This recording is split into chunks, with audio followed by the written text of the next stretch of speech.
On October 3rd, writer and author David French published A Whiff of Civil War in the Air on his weekly column, The Dispatch. French is an outstanding writer, and as usual, this piece was no different. In my opinion, he's perhaps the single best conservative thinker and writer out there right now. But what made this piece different from his usual pieces is that this piece was much darker than normal. As the title suggests, French expresses genuine concern about the possibility of increasing potential violence in America, potentially leading up even to civil war. But what caught my attention was the reason why French is so concerned. As the subtitle of his piece makes clear, misinformation and malice are driving the nation apart.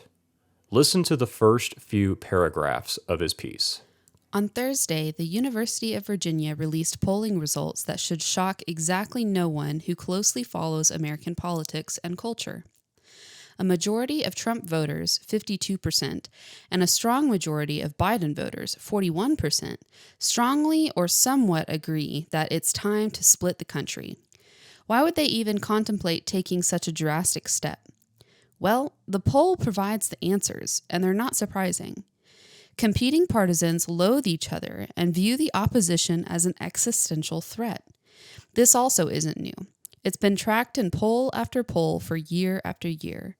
This one found that a strong majority of Trump supporters falsely believe there is no real difference between Democrats and socialists.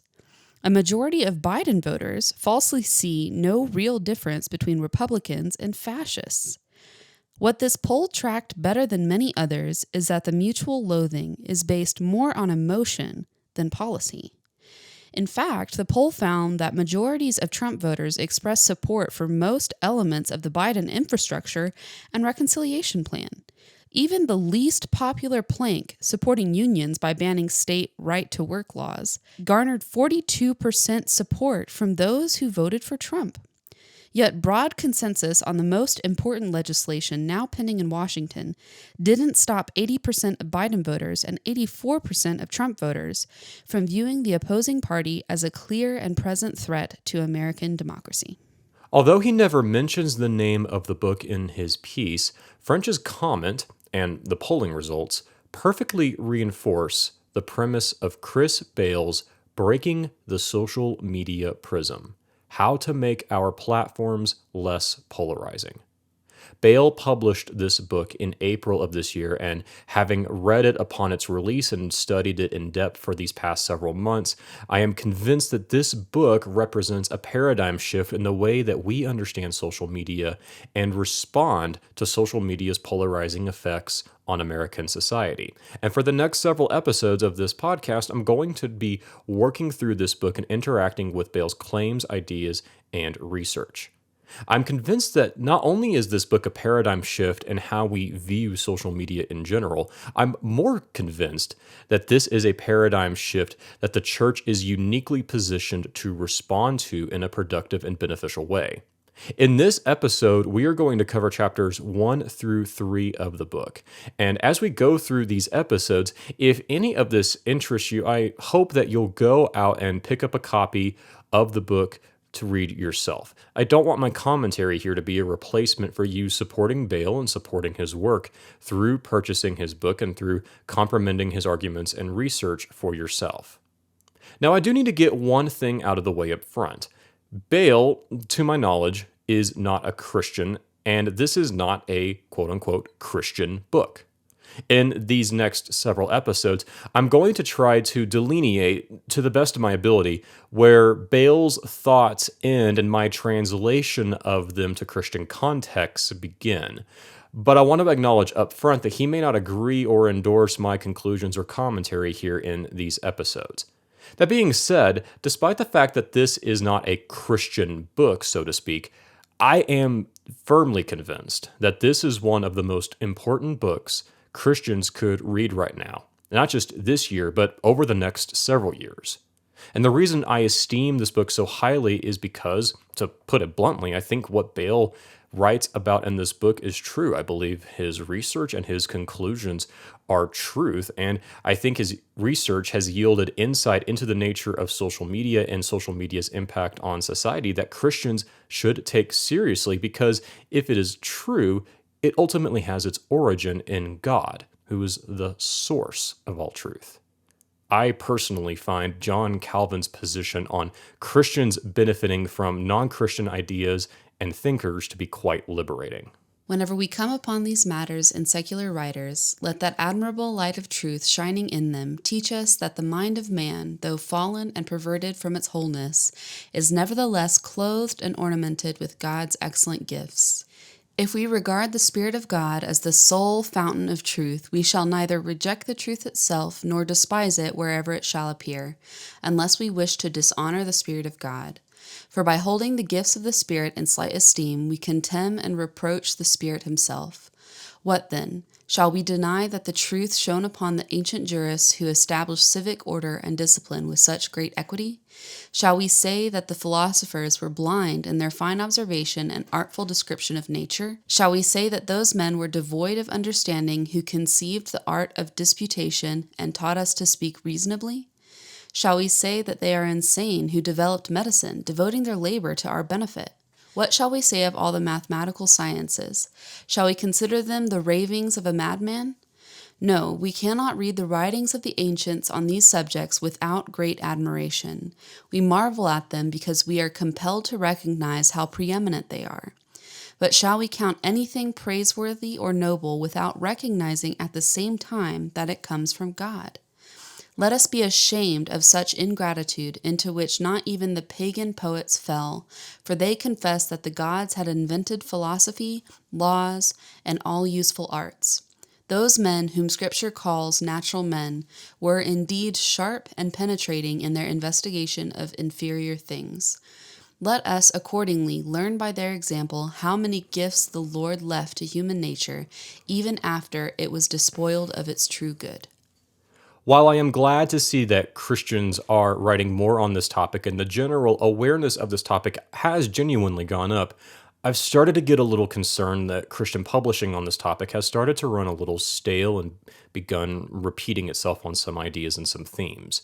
Most of the breakthroughs in thinking and writing regarding social media have come from secular sources, often from people who have the skill sets and expertise necessary to make those breakthroughs possible. Even if we can't contribute substantially to this topic, Christians ought to gladly welcome, adopt, and promote new research and new insight into this question and translate it into our own context. And that's exactly what I hope to do here in these episodes. Which, at this point, let's dive into the book itself. Bale opens up his book with the story of a man named Dave, who's one of many individuals he interviewed for his work and one of the many stories Bale will tell in the book. Dave's political beliefs are all over the political spectrum, but being generally conservative and living in a liberal part of the country, Dave dislikes talking about politics offline because he knows it likely won't persuade his liberal friends and family members. But on social media, however, Dave looks entirely different. Instead of being reluctant to talk to people opposite of him politically, getting into arguments with liberals and Democrats is all he does, sometimes even spending entire evenings just doing that. Dave regularly calls out liberals for having only one side of the story, so to speak, but Dave's information intake consists almost exclusively of conservative sources, and more right-leaning conservative sources at that. Based on this, cultural sense would suggest that Dave is stuck in an echo chamber. And at this point, I think the vast majority of people are aware of this idea. Essentially, an echo chamber is a closed circle where the only opinions and perspectives you hear are the ones that confirm, reinforce, or validate your existing beliefs. A person who is stuck in an echo chamber isn't interested in other viewpoints, and the only time they'll tolerate them is if they're a straw men that's set up for them to knock down. Because everything you hear already validates or reinforces what you already believe, there's little incentive to think critically about what you believe, because from your point of view, everyone whose opinion truly matters already agrees with you. As Bale writes, "The problem," the story goes, "is that our ability to choose what we want to see traps us inside echo chambers that create a kind of myopia. The more we are exposed to information from our side, the more we think our system of beliefs is just, rational, and truthful. As we get pulled deeper into networks that include only like-minded people, we begin to lose perspective. We fail to recognize that there are two sides to every story, or we begin listening to different stories altogether. Echo chambers have their most pernicious effect, common wisdom suggests, when people like Dave are unaware of them. When people think that they are doing research about an issue, but they are actually just listening to what they want to hear. When we encounter people from the other side, their views can therefore seem irrational, self-serving, or, perhaps most troubling, untrue. If we would only step outside our echo chambers, many people argue, political polarization would plummet." it's hard to overstate how much sway the echo chamber idea has in our culture. As Bale details, this idea existed long before social media came into existence, but rapidly gained acceptance and urgency in the late 2000s and early 2010s with the ascendancy of social media and the internet's advancement through developments in smartphones. We all have likely heard at some point that if we don't do something about the echo chamber problem, that it will lead to the fragmentation of our society into clustered information silos, and that it's up to the social media companies to change their platforms and their algorithms to mitigate this threat. But Bale contends that while the echo chamber story does seem to make a lot of sense, that there's actually something else going on here, and that while focusing on breaking our echo chambers seems like the right thing to do, it may actually come back to bite us. This is the point where breaking the social media prism begins to diverge from the vast majority of books about technology and social media. Bale, who is a professor of sociology and public policy at Duke University, is concerned with the kind of increasing political polarization in our country and how social media is related to this polarization, but from a sociological angle and not a tech angle. Bale, together with colleagues from Duke University from a wide range of disciplines, founded the Polarization Lab, which is doing some really exciting experimental work on social media and with social media companies to better understand how people are influenced by misinformation on social media. In fact, on the Polarization Lab website, you can actually use some of these tools yourself, at least if you have a Twitter account. There's a link to the website in the show notes, and I really encourage you to check it out and play around with it if you're able to. Bale writes that, "This work has led me to question the conventional wisdom about social media echo chambers, but it has also inspired me to ask much deeper questions. Why does everyone seem so extreme on social media? Why do people like Dave Kelly spend hours arguing with strangers even when they don't think it will change anyone's mind? Is using social media a temporary addiction that we can shake, like smoking, or is it fundamentally reshaping who we are and what we think of each other? No amount of data science wizardry can answer these questions. Instead, I wanted to see social media through the eyes of the people who use it each day. This is why our lab spent hundreds of hours interviewing people like Dave Kelly and carefully reconstructing their daily lives on and offline. And it's why I'm going to tell you the story of a recently bereaved extremist who lives in a motel where he wakes up and falls asleep watching Fox News, and a moderate Democrat who is terrified about school shootings but worries that posting his views on social media might cost him his job. I hope you can begin to get a glimpse of why I speak so highly of this book. This is a perspective on social media that has not been substantially studied up to this point and to this degree in depth. This is also a book that is driven by the stories of everyday people, stories that may resonate with you because you may know and relate to the people Bale interviews in your own life. You may hear some of these stories and know people who share similar stories. In my review of the book for the Faith Tech Institute, I wrote that, quote, "For a book with a significant amount of research and work behind it, breaking the social media prism is far more down to earth than one would expect it to be," end quote. And that's because a lot of the heavy lifting here comes through the stories of ordinary people. This is a book that anyone can pick up and very quickly relate to, which often is not the case for books that deal with topics like this. So, with that perspective in mind, what happens when people are encouraged to break their echo chambers and consider the other side? If the echo chamber idea is correct, what you would expect to happen is that someone who is caught in an echo chamber will move away from being entrenched in their views and perhaps become more introspective, think more critically, and become more moderate both in belief and attitude. And to test this theory, Bale and his team set up a pretty neat experiment involving an unlikely tool: Twitter bots. I'm not going to go into the nitty gritty details of the experiment or how exactly it worked, even though it is really fascinating. But the short version is that each member of the study was asked to follow a set of Twitter bots that retweeted political content opposite of their political leaning.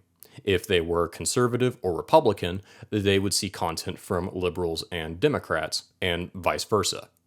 The content these bots retweeted was from a wide spectrum of political thought, including moderate, left or right of center voices, extremist voices, and voices in between.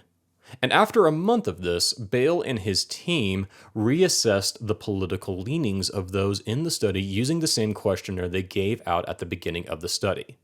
Now, if the echo chamber framework is correct, what you would expect to happen, and what Bale and his team expected to happen, is that after stepping outside of their political echo chamber for a month to get the other side, people would become more moderate or thoughtful about their beliefs and become less solidified in their political views than before the study began. But that's not what happened.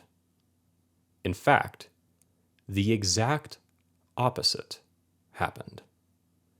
As Bale and his team concluded, quote, "Exposing people to views of the other side did not make participants more moderate. If anything, it reinforced their pre-existing views." End quote. There's a chart in the book that summarizes and displays the impact of the study on the political view of its participants. And obviously, this being an audio podcast, I can't visibly display that chart here, but I can at least try to describe what it shows. Essentially, for both Republicans and Democrats, there is a correlation between the amount of time they saw or interacted with the bots of this experiment and the impact that it had on their political beliefs. While Bale notes that the overall effects were more pronounced on conservatives than on liberals, he does say that this could have been an issue with the study itself and the number of people that were involved. However, for both conservatives and liberals, there is a very clear effect that shows that the more they paid attention to the bots retweeting content opposite their political views, the more they became entrenched in their pre-existing political views.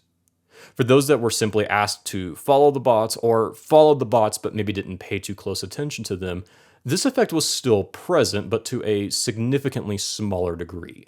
The deeper they were involved with the study and the more they participated with the study, the more their views changed. And this was true of both on the right and on the left.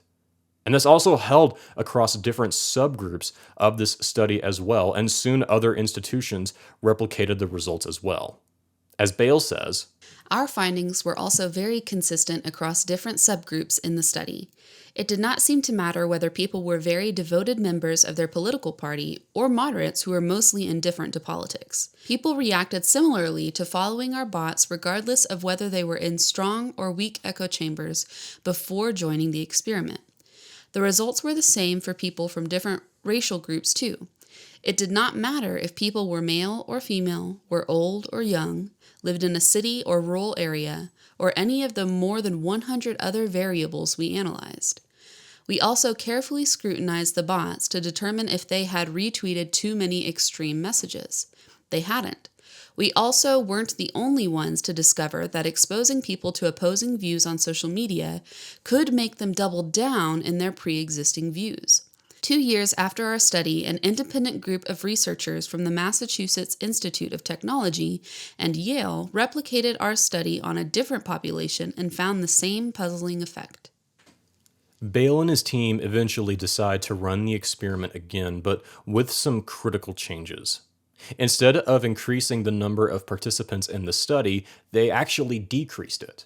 And instead of just a questionnaire, they conducted in depth interviews with the individuals before, during, and after the study was complete. And the timing of this study couldn't have been better either. This new study ran during several of the major news events of 2018, including the nomination of Brett Kavanaugh to the Supreme Court, the final stages of Mueller's investigation into Donald Trump, the California Camp Fire, and so much more. As this study continued, some of these interviews went on for 2.5 hours or more. Bale and his team really got to know the people they worked with, and they were able to eventually learn not just about their political beliefs, but how they came to those beliefs and the correlation between their offline lives and their online lives.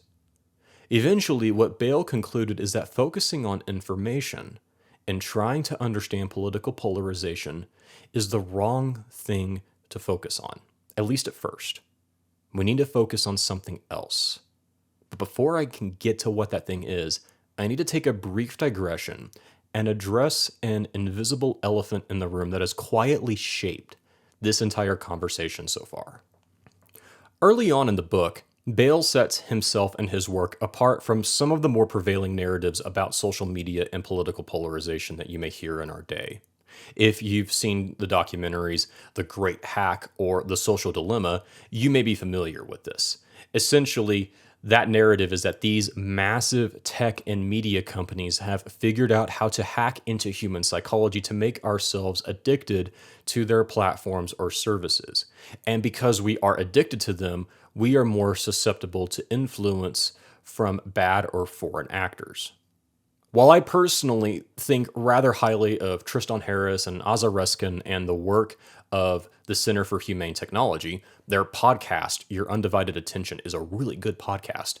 There is no denying that a lot of the discourse surrounding social media's impact on society right now is coming from people like Tristan Harris or former Facebook employee Sean Parker, who designed the very technology that now addicts us and are now warning us about the Frankenstein monster they and others have released into the world. And here's the thing, there's a lot of truth in this narrative. There is a lot of truth to be found here.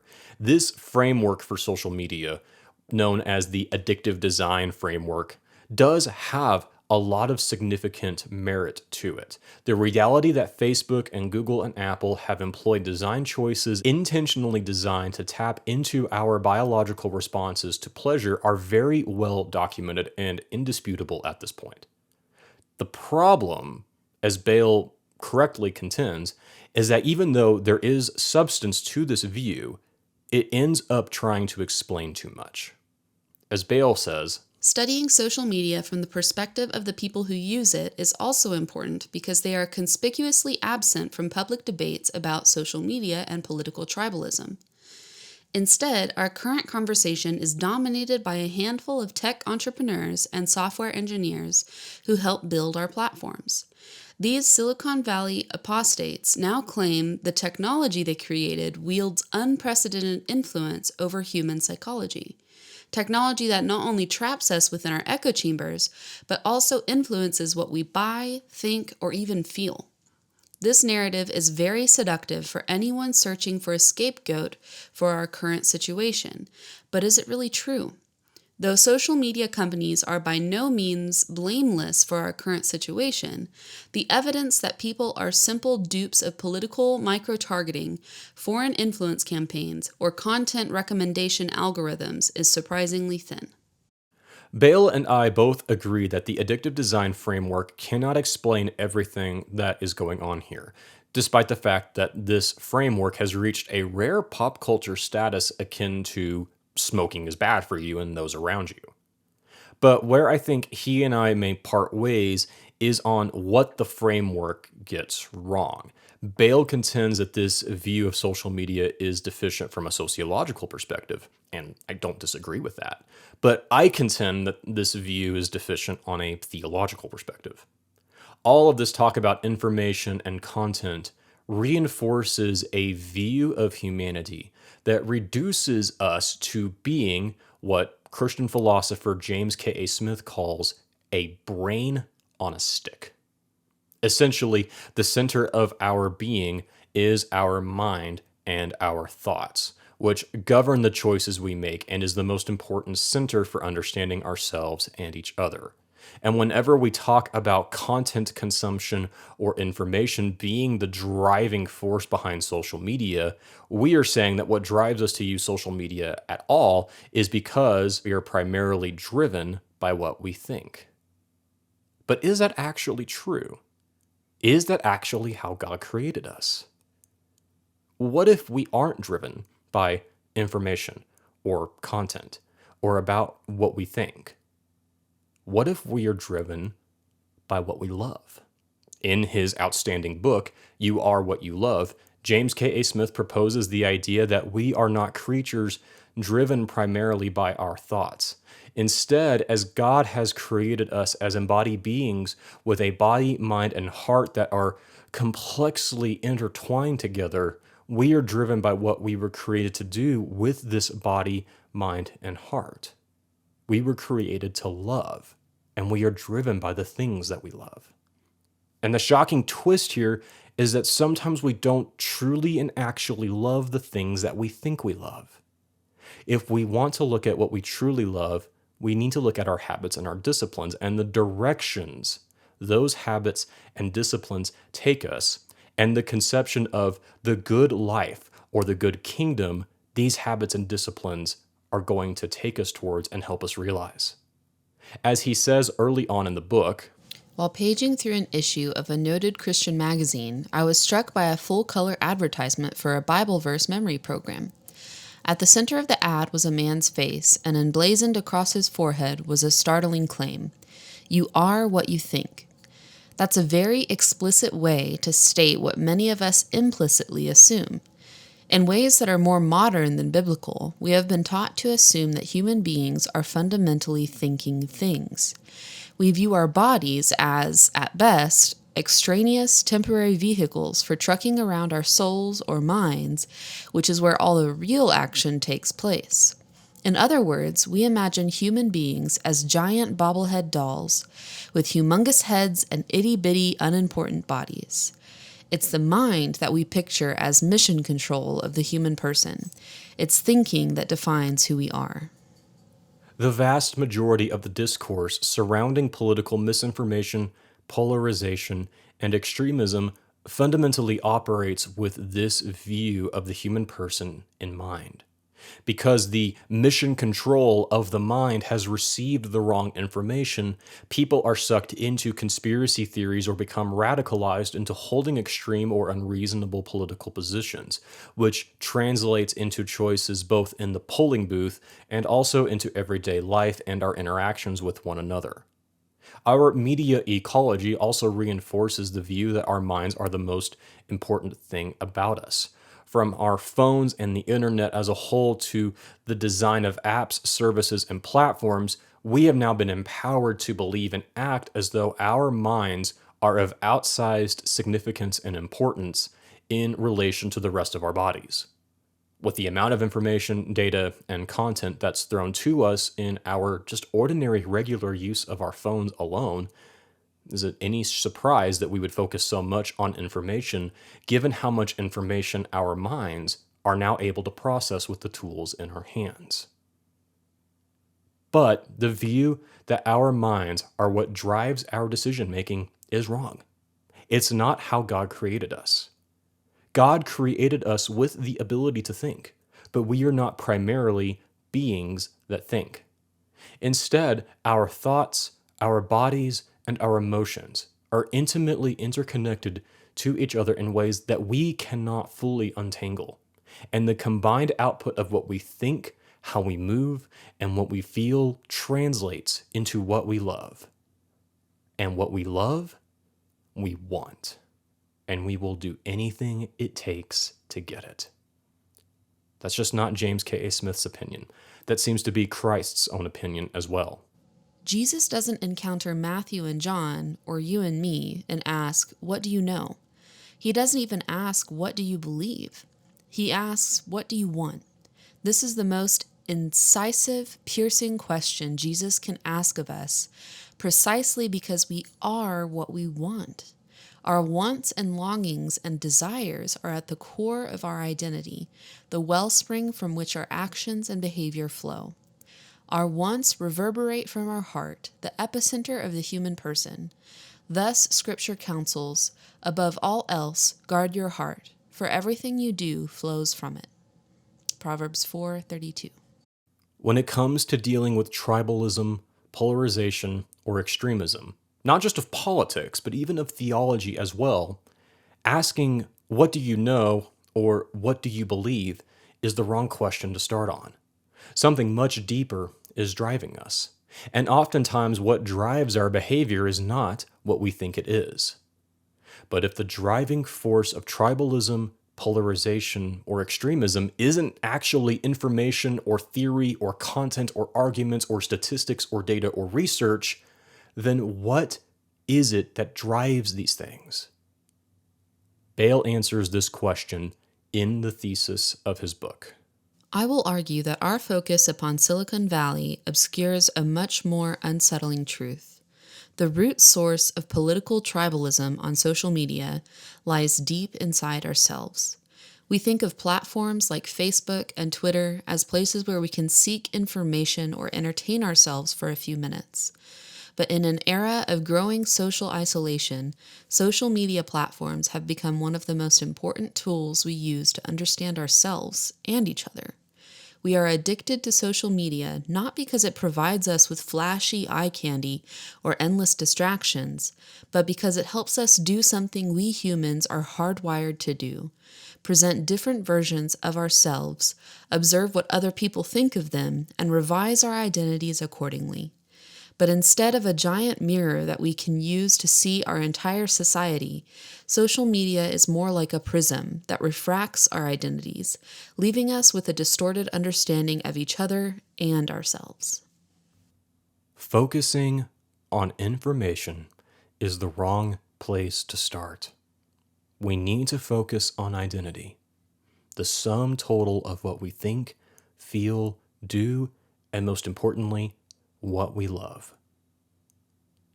I hope you can connect some dots on why I speak so highly of this book and why I've spent so much time with this book this year, not only in writing a full-length review of the book for a Christian organization, but also why I am doing a run of episodes on this book. If Bale's research is correct and his conclusions about his research are correct, then not only is breaking the social media prism a paradigm shift in the way we understand social media, it's a paradigm shift for the church and how it responds to social media. In other frameworks for understanding social media, whether it be the addictive design framework or the echo chamber framework that Bale argues against, the church has little in the way of pushing back against those tides. For every theologically or biblically faithful blog post, podcast, or YouTube video published in a week, there are thousands published every day with lies and distortions about Scripture, our history, and our faith. The scale of the internet simply does not allow for pastors, church leaders, or writers to possibly respond to every piece of media or individual that contests against the Christian faith or seeks to pervert and distort the Christian faith towards other ends. For every addictive app or device that is deleted or restricted, 3 more are waiting to take its place. And the ease in which it takes to set up these boundaries or these limitations, either through a device or outside of a device, makes it just as easy to break those boundaries and limitations and to be thrown back into the throes of addiction. Now, self-discipline and sound teaching are important, but at best, these aspects of the church can only construct a wall to avoid drowning amid a culture that is drowning in addiction and misinformation. But if the driving force behind social media is identity, and our desire to understand our identity against the identity of others, then suddenly the church goes from being able to be on the defensive at best to having the best reason to be as proactive as possible. because the remedy to this situation is found in the only thing the church can uniquely provide to the world, and that is a new identity, a supernatural identity, the identity of being made into a new creation in Jesus Christ through the gospel.